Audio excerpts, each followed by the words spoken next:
గోవాలో ఘోర అగ్ని ప్రమాదం చోటు చేసుకుంది. ఉత్తర గోవాలోని ఆర్పోరా గ్రామంలో ఉన్న బిచ్ నైట్ క్లబ్లో అర్ధరాత్రి సిలిండర్ పేలి 23 మంది సజీవ దహనమయ్యారు. మృతులంతా క్లబ్ సిబ్బందిగా గుర్తించారు. ఈ విషయాన్ని గోవా డీజీపీ అలోక్ కుమార్ ధృవీకరించారు.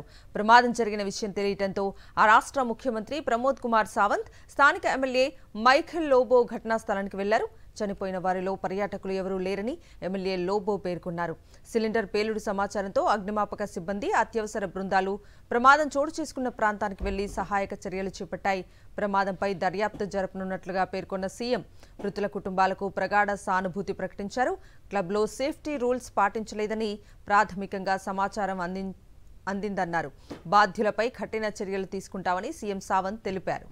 గోవాలో ఘోర అగ్ని ప్రమాదం చోటు చేసుకుంది. ఉత్తర గోవాలోని అర్పోరా గ్రామంలో ఉన్న బిచ్ నైట్ క్లబ్లో అర్ధరాత్రి సిలిండర్ పేలి 23 మంది సజీవ దహనమయ్యారు.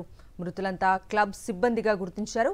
ఈ విషయాన్ని గోవా డీజీపీ అలోక్ కుమార్ ధృవీకరించారు. ప్రమాదం జరిగిన విషయం తెలియటంతో ఆ రాష్ట్ర ముఖ్యమంత్రి ప్రమోద్ కుమార్ సావంత్, స్థానిక ఎమ్మెల్యే మైఖేల్ లోబో ఘటనా స్థలానికి వెళ్లారు. చనిపోయిన వారిలో పర్యాటకులు ఎవరూ లేరని ఎమ్మెల్యే లోబో పేర్కొన్నారు.